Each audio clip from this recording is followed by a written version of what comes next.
mga kanegosyo, welcome sa aking channel. Ang channel na to ay tungkol sa printing. Kung interesado ka sa mga ganitong bagay, palag-subscribe at hit mo na rin ang notification bell para update ka palagi sa mga video na i-upload ko na may kinalaman sa printing business. Hello mga kanegosyo, meron ako ditong premium blade at mga adapter para sa aking Silhouette Cameo 5 cutting machine. Bumili ako ng premium blade para makapag-die cut ako, lalo na yung makakapal na papel tulad ng cardstock at iba pa. Ito yung nabili kong premium blade.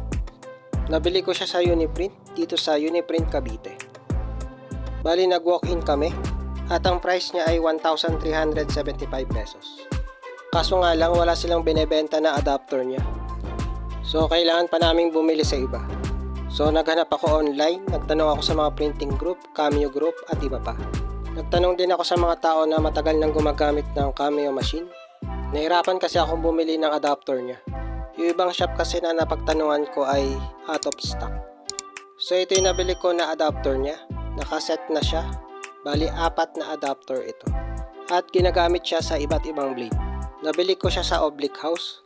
Nag-message lang ako sa kanila at nagbayad para sa item at shipping fee. At dumating din naman agad yung mga adapter na in-order ko. So buksan na natin yung premium blade.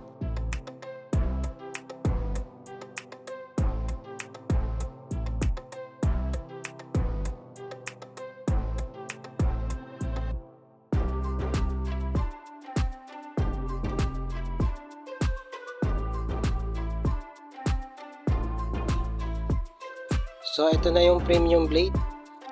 Mamaya ay lalagyan natin siya ng adapter. Pero buksan muna natin yung adapter.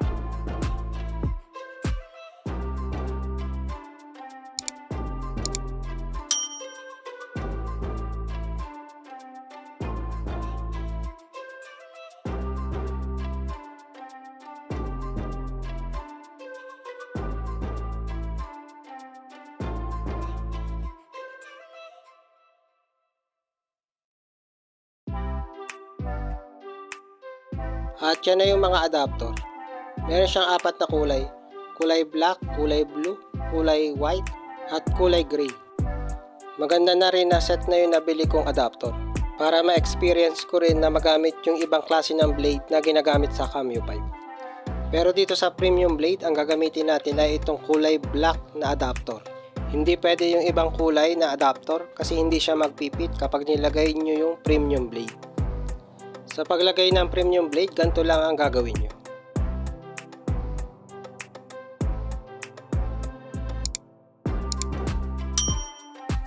Siguraduhin nyo lang na maayos yung pagkakalak.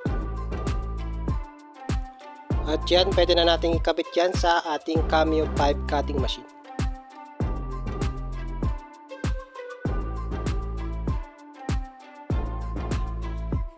Sa paglagay ng premium blade sa Cameo 5, ay tatanggalin muna natin yung auto blade. Kasi sa carriage 1 natin siya ilalagay. Hindi kasi siya pwede sa carriage 2. Sa carriage 1 lang kapag premium blade. Kapag pinilit nyo kasi na ilagay sa carriage 2 yung premium blade, ay hindi siya madedetect ng Cameo 5. Kasi hindi siya compatible doon.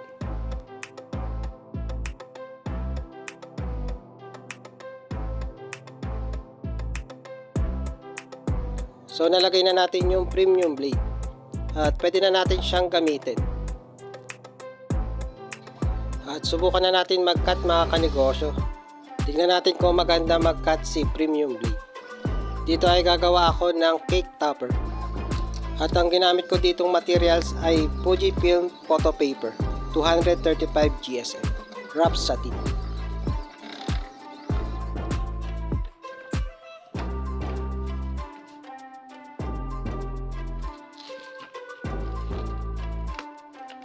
At yan, tapos na. At maayos ang pagkakat niya sa photo paper.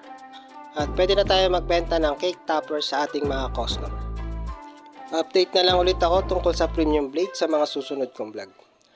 Bali hanggang dito na lang mga kanegosyo. Palike, subscribe at hit mo na rin ang notification bell para updated ka palagi sa mga video na i-upload ko na may kinalaman sa printing business. Thank you!